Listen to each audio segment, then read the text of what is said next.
Hello, this webinar is a part of a multi-part series, the Star Spangled Banner, the burning of Washington, D.C. in divine providence.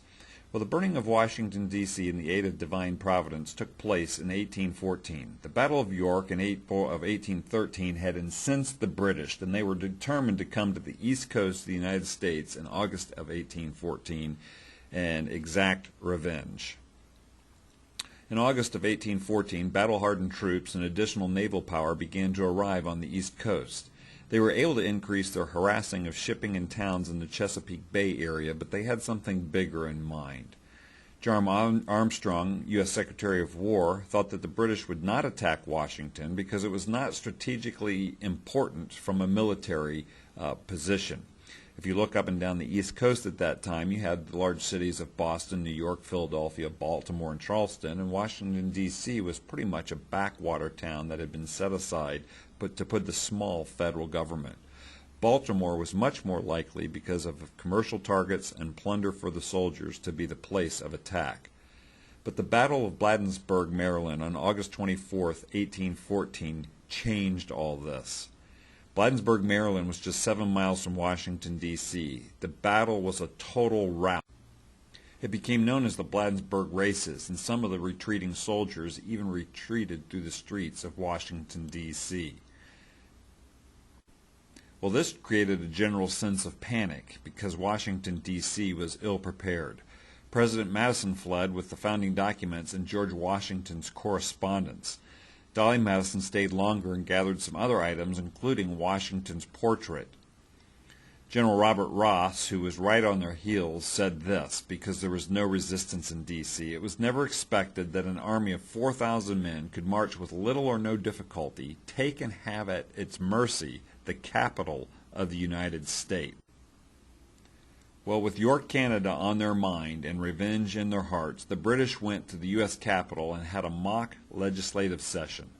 They took a unanimous vote to burn down the Capitol and the Library of Congress, and they put a torch to it. Next, they went to the White House. Dinner had been prepared. They ate and had a toast and put a torch to the White House as well. This was a dark day in American history.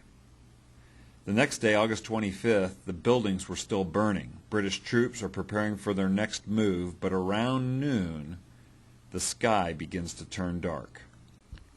A British soldier put it this way: the skies grew suddenly dark, and the most tremendous hurricane or tropical storm ever remembered by the oldest inhabitant came on. Of the prodigious force of the wind, it is impossible for one who was not an eyewitness to its effects to form a conception of it. Roofs of the houses were torn off, whisked by the wind like sheets of paper, whilst the rain which accompanied it resembled the rushing of a mighty cataract rather than the dropping of a shower. The darkness was like the sun had long set, and occasionally relieved by flashes of vivid lightning streaming through it. Many of the houses spared by us were blown down. 30 of our men were buried beneath the ruins. Our column was completely dispersed as if it had received a total defeat.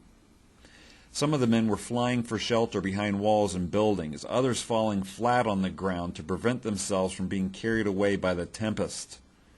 Nay, such was the violence of the wind that 2 pieces of cannon which stood on the eminence were fairly lifted from the ground and borne several yards to the rear. And this is from the diary of a British soldier.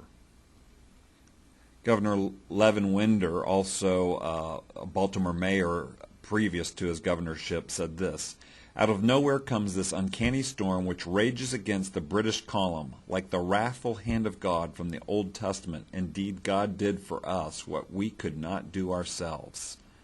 Modern writer and historian David Healy said this in his book, Great Storms of the Chesapeake: "It must have seemed like a portent to the British, who had just invaded and burned the American capital. It might have seemed like some punishment sent from heaven above."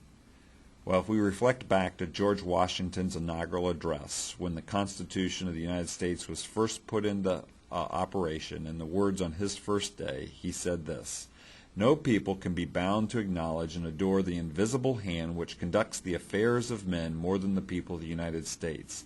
Every step by which they have advanced to the character of an independent nation seems to have been distinguished by some token of providential agency. Indeed. Ultimately, the storm helped save lives by preventing a second battle from taking place. Ultimately, the storm helped save lives by preventing a second battle from taking place. It also gave many British soldiers pause as to whether they would be successful in their conquests here. So that's a quick overview of the Star Spangled Banner, the burning of Washington, D.C., and divine providence. Certainly something to think about. My name's Craig Seibert. Thanks for listening.